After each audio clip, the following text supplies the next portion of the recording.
அல்லாஹு அக்பர் அல்லாஹு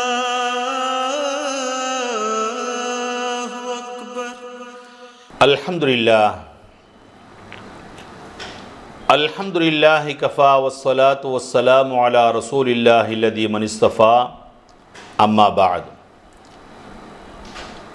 قال الله تعالى في قرآن المجيد فأعوذ بالله من الشيطان الرجيم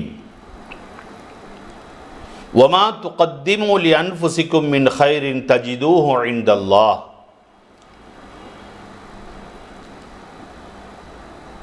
அன்பார்ந்த பெரியோர்களே, தாய்மார்களே, சகோதர சகோதரிகளே, அருமை குழந்தைகளே, ரமலானுடைய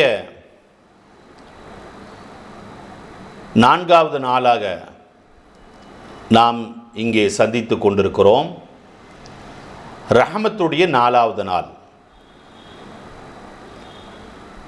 இந்த நாளில் அல்லாஹும்ம ரஹம்னி பிரஹ்மதிக யா ரஹ்மர் ராஹிமீன் என்று அதிகமாக நீங்கள் அல்லாஹ்விடத்திலே துஆ செய்து கொண்டே இருங்கள். அன்பார்ந்தவர்களே,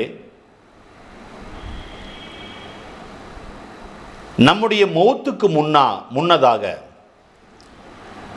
மௌத்து வருவதற்கு முன்னதாக நம்மால் என்னென்ன அமல்கள் செய்ய முடியுமோ நம்முடைய சக்திக்கு தகுந்தவாறு, நம்முடைய ஆரோக்கியத்திற்கு தகுந்தவாறு எந்தெந்த அமல்களை எல்லாம் செய்ய முடியுமோ அந்தந்த அமல்களை எல்லாம் நாம் செய்து கூட்டி வைத்து கொள்ள வேண்டும், சேர்த்து வைத்து கொள்ள வேண்டும். எப்பொழுது மௌத்து வரும், எந்த நேரத்தில் வரும், எந்த இடத்தில் வரும், எந்த நிலைமையில் வரும் என்று யாராலும் சொல்ல முடியாது.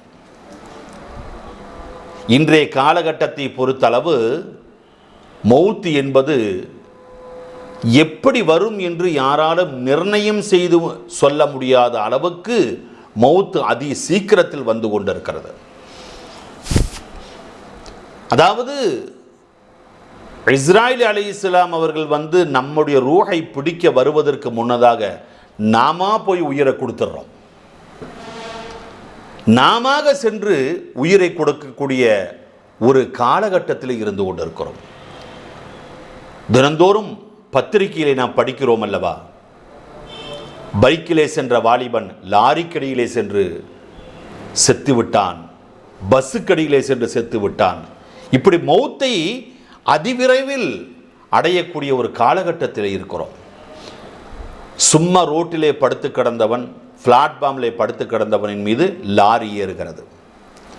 எதிர்பார்க்காத மௌத்து. இப்படி பல அசம்பாவிதமான முறையில் மௌத்து அதிவேகமாக வந்து கொண்டிருக்கிறது. ஆகவே எப்பொழுது வரும், எந்த நேரத்தில் வரும், எந்த நிலைமையில் வரும் என்று யாராலும் சொல்ல முடியாத ஒரு காலகட்டத்திலே வாழ்ந்து கொண்டிருக்கிறோம். அல்லாஹ் நம்மை எல்லாம் ஈமான் சலாமத்தோடு கலிமத்து தௌஹீதை மொழிந்து சொல்லி மௌத்தாகக்கூடிய நல்ல சந்தர்ப்பத்தை அல்லாஹ் நமக்கு தந்தல் புரிவானாக. ஆக மௌத்துக்கு முன்னதாகவே என்னென்ன அமல்கள் நம்மால் செய்ய முடியுமோ அந்தந்த அமல்கள் எல்லாம் செய்து வைத்து கொண்டோமையானால் அது நமக்கு நல்லது. உங்களால் ஒரு முசாஃபிருக்கு சாப்பாடு கொடுக்க முடியுமா? அதை செய்து கொள்ளுங்கள். அல்லது பசிக்கிறது என்று வந்தவனுக்கு ஒரு 10 ரூபாய் கொடுக்க முடியுமா? அதை கொடுங்கள். அல்லது உங்களால் தர்மம் செய்வதற்கு ஒன்றுமில்லை, ஒரு 2 நோன்பு வைக்க முடியுமா? ரமலான் அல்லாத மாதங்களில் சுன்னத்தான நோன்புகளை வைத்துக் கொள்ளுங்கள். அல்லது 4 ஹத்தம் ஓதி குரானை ஹத்தம் தீர்த்து வைக்க முடியுமா? அதை செய்து கொள்ளுங்கள். அல்லது உங்களால் துஆ செய்ய முடியுமா? துஆக்களை அதிகமாக செய்து வைத்துக் கொள்ளுங்கள். என்ன அமல் உங்களால் செய்ய முடியுமோ. இருப்பவர்கள் வாரி வாரி கொடுக்கிறார்கள். லட்சக்கணக்கான ரூபாய்களை வாரி வாரி கொடுப்பவர்களும் உண்டு. அவர்கள் இருக்கிறது வாரி கொடுக்கிறார்கள், நம்மிடத்தில் இல்லை.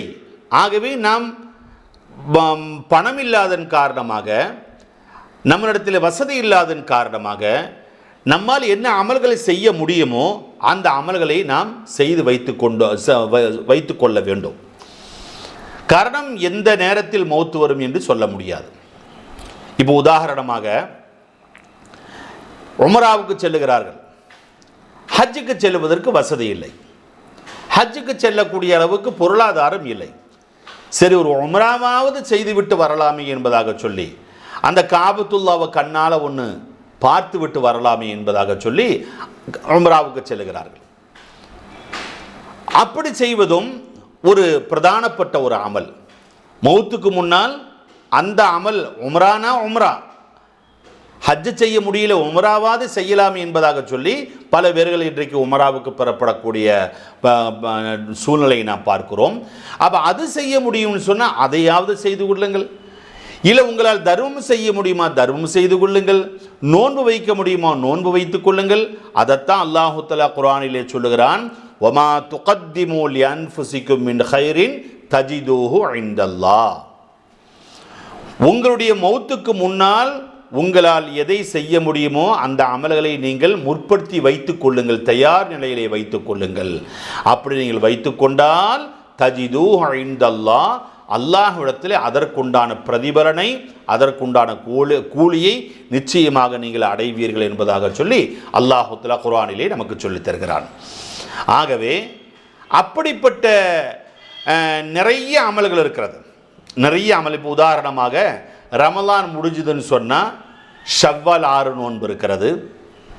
அது ஒரு சுன்னத்தான நோன்பு. அதை நம்ம அதிகமான பேர் அதை நம்ம கேர் பண்ணுறதும் இல்லை, அதை வைக்கிறதும் இல்லை.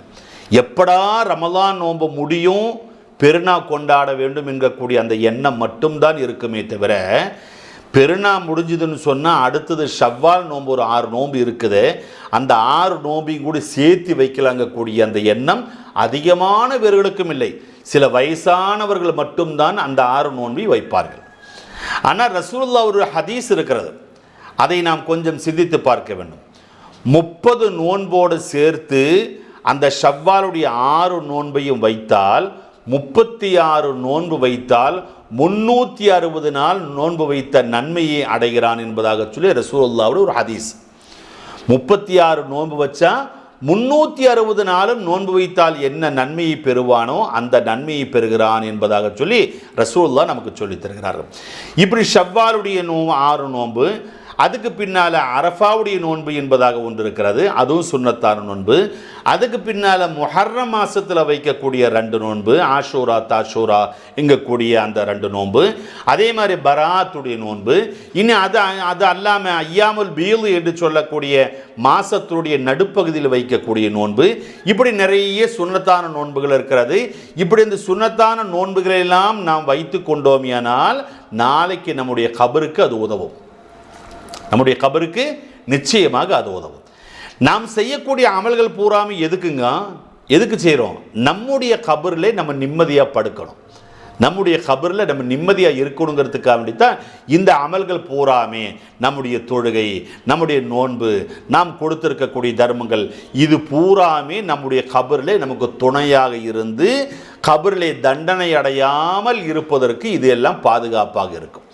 ஆகவே உங்களால் நோன்பு வைக்க முடியும், சுன்னத்தான நோன்புகள் அதிகமாக வைக்க முடியும் என்று சொன்னால் அந்த சுன்னத்தான நோன்புகளை அதிகமாக வைத்துக் கொள்ளுங்கள்.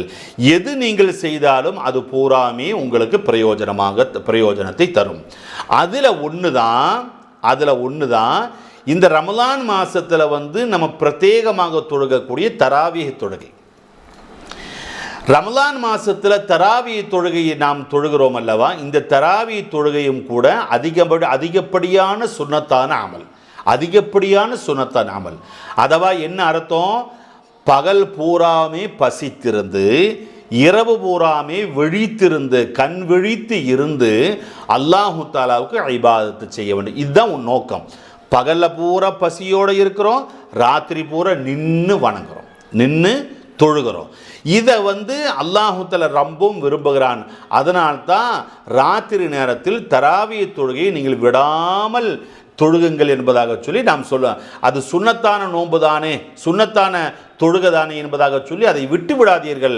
மாறாக அந்த சுன்னத்தான அந்த தொழுகையை ராத்திரி நேரத்தில் நின்று தொழுக வேண்டும். அதனால தான் மக்காவிலும் மதீனாவிலும் பாருங்கள், அங்கே பூரா ராத்திரி பூரா வெறும் இபாதத்து தான். ராத்திரி பூராமே இபாதத்து தான். தராவி தொழுகை நடக்கும். தராவி தொழுகை முடிந்ததற்கு பிறகு கியாமுல் லைல் என்று சொல்லக்கூடிய ஒரு தொழுகை, இப்படியாக தொழுகை நடந்து கொண்டே இருக்கும். பிறகு அதுக்கு பின்னால் 3 மணிக்கு தஹஜ்ஜுடைய பாங்கு சொல்லப்படும்.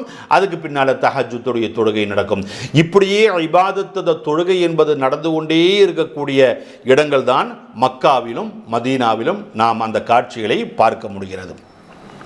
அன்பார்ந்தவர்களே, இப்போ இன்னொரு விஷயத்தை நாம் குறிப்பாக விளக்க வேண்டும். அதாவது ரமலான் மாசத்தில் ராத்திரியில் 20 ரக்காத்து தராவி தொழுகை கண்டிப்பாக தொழுகணும். அது 20 ரக்காத்தை நாம் கண்டிப்பாக தொழுதால் அதுக்கு பேர் தான் தராவி தொழுகையாக தவிர, அந்த 20 ரக்காத் அல்லாமல் வேறு கம்மியாக நீங்கள் 8 ரக்காத்தோ 12 ரக்காத்தோ 15 ரக்காத்தோ தொழுதா அதுக்கு பேர் தராவி தொழுகை அல்ல. இதை நாம் கவனத்தில் கொள்ள வேண்டும். தராவி தொழுகை என்பதாக நீங்கள் எண்ணி தொழுவதாக இருந்தால் அது 20 ரக்காத்து முழுமையாக தொழ வேண்டும். முழுமையாக தொழ வேண்டும். 2 ரக்காத்தாக 2 ரக்காத்து தொழுக முடிஞ்சு சலாம் கொடுத்து இப்படியாக 10 சலாம் கொடுக்கிறோம். 20 ரக்காத்து நீங்கள் தொழுக வேண்டும். அதுக்கு பின்னால வித்ரு வாஜிபு 3 ரக்காத்து, அதுக்கு பின்னால வித்ரு வாஜிபு 3 ரக்காத்து. இப்படி தராவி தொழுகை 20 ரக்காத்தும் வித்ரு வாஜிபு 3 ரக்காத்தும் இப்படித்தான் தொழுக வேண்டும். இதுதான் முறை. இதுதான் முறை. இது அல்லாமல் நீங்கள் அதை 8 ரக்காத்தா இருக்குமோ அல்லது 13 ரக்காத்தா இருக்குமோ, 8 ரக்காத்து தொழுக பத்தாதோ 13 ரக்காத்து தொழுத பத்தாதோ என்பதாக நீங்கள் சந்தேகத்தோடு நீங்கள் தொழுதால் அது முழுமை பெறாத ஒரு தொழுகையாகத்தான் இருக்கும். அது 8ஆகவோ அல்லது 13ஆகவோ இருக்குமையானால் மக்காவில் 8 ரக்காத்து தொழுக வேண்டும், மதீனாவிலும் 8 ரக்காத்து தொழுக வேண்டும். ஆனால் இன்னைக்கு வரைக்கும் இப்பவும் அங்கு நடப்பது என்ன? 20 ரக்காத்து முழுமையாக தொழுகை நடந்து கொண்டிருக்கிறார். 20 ரக்காத்து மக்காவிலும் 20 ரக்காத்து, மதீனாவிலும் 20 ரக்காத்து. மக்கா பூமி என்ன பூமி? அல்லாஹுடைய காபத்துல்லா அல்லவா? அல்லாஹுடைய காபத்துல்லாவில் தெரியாமையோ அல்லது தவறாகவோ நடக்கலாமா? நடக்க கூடுமா? அது அல்லாஹு தாலா அனுமதிப்பானா? ஆகவே காபத்துல்லாவிலேயே அல்லாஹு தாலாவுடைய அந்த சன்னிதானத்திலேயே நடக்கக்கூடியதுன்னா 20 ரக்காத்து, 20 ரக்காத்து. அதே மாதிரி மதீனாவில் போனீங்கன்னு சொன்னால் ரசூலுல்லாவுடைய கபருக்கு பக்கத்தில் தான் இமாம் நின்று தொழு வைக்கிறார். ரசூலுல்லாவுடைய கபருக்கு பக்கத்தில் தான் இமாம் நின்று தொழுக வைக்கிறார். ஒரு இமாமு ரசூலுல்லாவுடைய ரசூலுல்லா சொல்லாமல் ரசூலுல்லா செய்யாத ஒரு காரியத்தை ரசூலுல்லாவுடைய இந்த பள்ளிவாசல் தொழுக முடியுமா? தொழுகலாமா? அது ரசூலுல்லாவுக்கு அது பொருத்தமாகுமா? ஆகவே ரசூலுல்லா 20 ரக்காத்து தொழுதிருக்கிறார்கள், தொழுக சொல்லியிருக்கிறார்கள், தொழுகை நடத்தி இருக்கிறார்கள் என்கக்கூடிய தெளிவு ரசூலுல்லாவுடைய அந்த மஸ்ஜிது நபவியிலே மதீனாவிலே 20 ரக்காத்து தான் தொழுகை நடந்து கொண்டிருக்கிறது என்பதற்கு மிகப்பெரிய தெளிவாக இருக்கிறது, மிகப்பெரிய தெளிவாக இருக்கிறது. ஆகவே நீங்கள் குழம்பி விடக்கூடாது. அப்படி இருக்குமா இப்படி இருக்குமா, யாரோ எதையோ சொல்லிவிட்டு போகட்டும். சில நேரத்தில் நம்முடைய மகனே நமக்கு எதிராக இருப்பான், நம்முடைய மகனே வேறு விதமாக தொழுகை கொண்டிருப்பான். அதை பற்றி நீங்கள் கவலைப்பட வேண்டிய தேவை கிடையாது. 20 ரக்காத்து தான் தொழுகை என்பதில் சந்தேகப்படாதீர்கள். சந்தேக கண்ணோடு எதையும் செய்யக்கூடாது. பரிபூர்ணமான ஈமானோடு நீங்கள் செய்யுங்கள். செய்கின்ற எந்த ஒரு அமலும் இஹ்லாஸான தூய்மையான எண்ணத்தோடு செய்ய வேண்டும். தராவி 20 ரக்காத்து தான் என்று நீங்கள் முழுமையான முறையில் முழு நம்பிக்கையோடு நீங்கள் தொழுதீர்கள் என்று சொன்னால் அந்த தொழுகைக்கு பரிபூரணமான நன்மையை அடைவீர்கள். அல்லாமல் அப்படி இருக்குமா இப்படி இருக்குமா என்று எண்ணினால் நம்முடைய தொழுகை ஃபசாதாகிவிடும். ஒரு விஷயத்தையும் கூட நான் சொல்ல ஆசைப்படுகிறேன். என்ன? காலம் கெட்டு போய் கொண்டிருக்கிறது. காலம் கெட்டு போய்விடவில்லை, காலத்தில் வாழக்கூடிய மனிதன் கெட்டு போய் கொண்டிருக்கிறான், வழிதவறி போய் கொண்டிருக்கிறான். பல வழிகளிலே போய் கொண்டிருக்கிறான். பலவிதமான எண்ணங்களோடு, பலவிதமான நோக்கங்களோடு, பலவிதமான ஆசைகளோடு மனிதன் போய் கொண்டிருக்கிறான். அது சில நேரங்களில் நம்முடைய கணவனாகவே இருக்கலாம், சில நேரங்கள் நம்முடைய மகனாகவே இருக்கலாம். யார் எப்படி போனாலும் அவர்களை நல்வழிக்கு கொண்டு வருவதற்கு அல்லாஹ்விடத்தில் துஆ செய்யுங்கள், அவ்வளவுதான் சொல்ல முடியும். காரணம் என்னவென்று சொன்னால், வீட்டை மாற்றலாம், அல்லது சாமான்களை மாற்றலாம், போட்டிருக்கக்கூடிய ட்ரெஸ்ஸை மாற்றலாம், எதை வேண்டுமானாலும் மாற்றலாம். ஈமானை மாற்றக்கூடாது, ஈமானை மாற்றக்கூடாது. நேற்று வரைக்கும் அல்லது சென்ற மாதம் வரைக்கும் அவன் சரியான நல்ல எண்ணத்தில் இருந்தவன் இப்பொழுது ஏதோ எண்ணங்களோடு என்னென்னமெல்லாமோ பேசிக்கொண்டு எதையெல்லாமோ கேட்டுக்கொண்டு அவன் திரிந்து கொண்டிருக்கிறான். இப்படி ஈமானை மாற்றி கொண்டிருக்கக்கூடியவருடைய உறுதியில்லாத ஒரு ஈமான் அது எந்த பிரயோஜனத்தையும் தராது.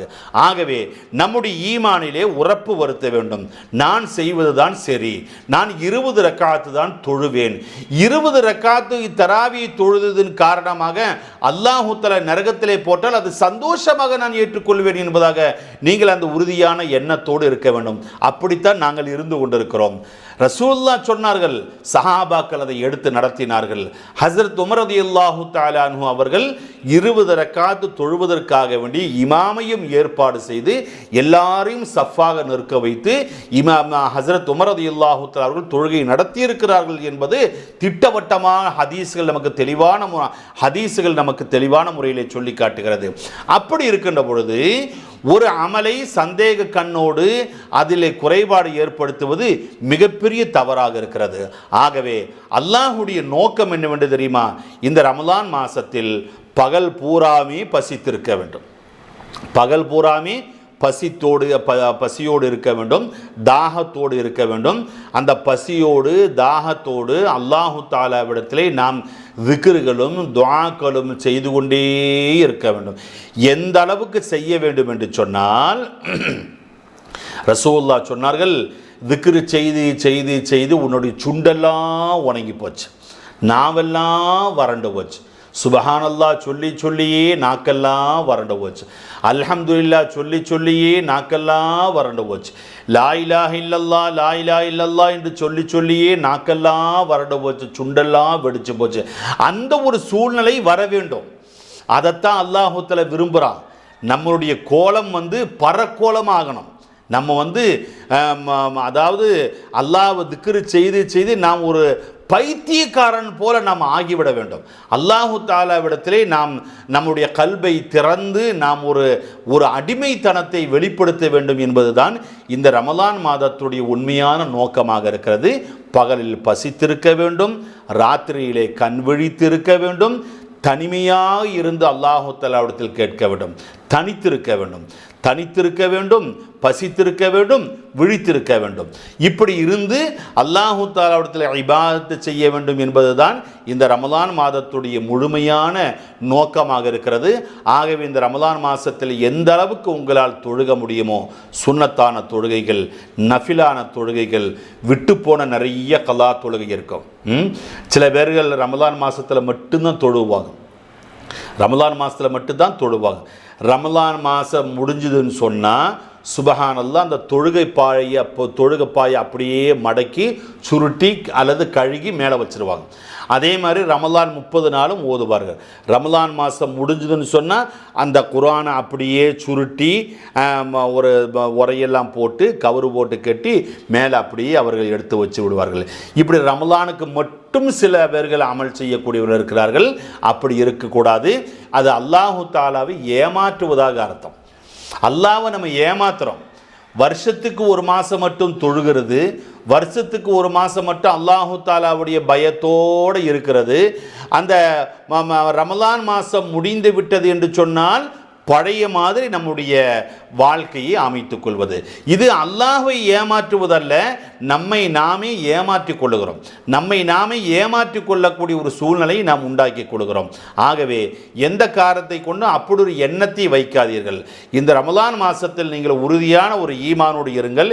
இன்ஷா அல்லாஹ் இனி என்னுடைய ஹயாத் இருக்கின்றவரை நான் தொழுவேன், என்னுடைய ஹயாத் இருக்கிற வரைக்கும் நான் தொழுகுவேன், தொழுது தொழுது தொழுது எந்த அளவுக்கு நான் தொழுகுவேன் என்று சொன்னால், சுன்னத்தான தொழுகைகள், தராவி தொழுகை, அவ்வாபின் தொழுகை, லுஹா தொழுகை, இஸ்திகாரா தொழுகை, இந்த மாதிரி தொழுது தொழுதே நான் சுஜூதிலேயே என்னுடைய ரூஹ பிரியணும் என்று நீங்கள் நியத்து வையுங்கள். சுஜூதிலேயே என்னுடைய ரூஹ பிரியணும். ஒவ்வொன்றுக்கும் ஒரு தொழுகை இருக்கா இல்லையா? காலையில் லுஹா தொழுகை 10 மணிக்கு காலையில் தொழுகணும். காலையில் 10 மணிக்கு அந்த லுஹா தொழுகை ஒரு 4 ரக்காத்து தொழுதா வியாபாரிகளுக்கெல்லாம் அது ரொம்ப பெரிய ஒரு பொக்கிஷம். வியாபாரிகளுக்கு கடையில் ஒரு மூலையில் நீங்கள் ஒரு தொழுகை பாயை போட்டு அந்த 4 ரக்காத்தை நீங்கள் தொழுதுன்னு சொன்னால் கடையில் பரக்கத்து ஆட்டோமேட்டிக்காக வரும். அதுதான் அந்த லுஹா தொழுகையினுடைய ஸ்பெஷல் பவர் என்னன்னு கேட்டிங்கன்னு சொன்னால், யார் லுஹா தொழுகையை ஒரு வியாபாரி கடையிலோ வீட்டிலோ பள்ளியிலோ தொழுகிறார் என்று சொன்னால் வியாபாரத்தில் பரக்கத்து வந்து கொண்டே இருக்கும். அதே மாதிரி இஸ்திகாரா தொழுகைன்னு சொன்னால் நமக்கு ஒரு தேவை இருக்குது. ஒரு மிகப்பெரிய ஒரு கடன்காரனாக நம்ம இருக்கிறோம். அந்த கடனை தீர்த்து வைக்கணும். அப்போ அல்லாஹு தாலாட்ட 2 ரக்காத் இஸ்திகாரா தொழுதுட்டு அல்லாட்ட கேளுங்க, கையேந்தி கேளுங்க, யா அல்லாஹ் எனக்கு இவ்வளவு பெரிய கடனாளியாக நான் இருக்கிறேன், இந்த கடனை நான் வீட்டணும், அதனால் என்னுடைய கடனை தீர்த்து விட அல்லாஹ் அப்படின்னு நம்முடைய தேவைக்காக வேண்டியது ஹாஜத்தான தொழுகைன்னு சொல்லுவாங்க பெண்கள், ஹாஜத்து தொழுகைன்னு சொல்லுவாங்க. அதுதான் இஸ்திகாரா தொழுகை. அந்த இஸ்திகாரா தொழுகை தொழுக வேண்டும். இப்படி என்னென்ன தொழுகை இருக்கிறதோ அந்த தொழுகையெல்லாம் நீங்கள் தொழுது கொண்டே இருப்பீர்களானால், விட்டு போன நிறைய கலா தொழுகை இருக்கும், ரமலான் அல்லாத கலா தொழுகை, அந்த கலா தொழுகையெல்லாம் நீங்கள் நோன்பு வைத்து கொண்டு தொழுது கொண்டே இருங்கள். அல்லது நோன்பு திறந்து விட்டு நீங்கள் ராத்திரி பூரா நின்று அந்த கலாவான தொழுகைகளை பூரா தொழுகுங்கள். இப்படி நீங்கள் தொழுதீர்கள் என்று சொன்னால் நம்முடைய இந்த ரமலானுடைய இந்த மாதத்தை பூராமே அல்லாஹு தாலாவுக்கு இபாதத்தை செய்யக்கூடிய ஒரு சூழ்நிலையில் கழித்தோமியானால் அல்லாஹு தாலா மிகவும் பிரியப்படுகிறான், இஷ்டப்படுகிறான். அல்லாஹு தாலா யாரை இஷ்டப்பட்டானோ, யாரை இஷ்டப்படுகிறானோ அவருடைய கூட்டத்தில் நாமும் ஆவதற்கு முயற்சி செய்ய வேண்டும். அல்லாஹ் அதற்கு தௌஃபீக் செய்வானாக. ஆமீன் யா ரப்பில் ஆலமீன். வ ஆகிரு தஅவானா அல்ஹம்துலில்லாஹி ரப்பில் ஆலமீன். அஸ்ஸலாமு அலைக்கும்.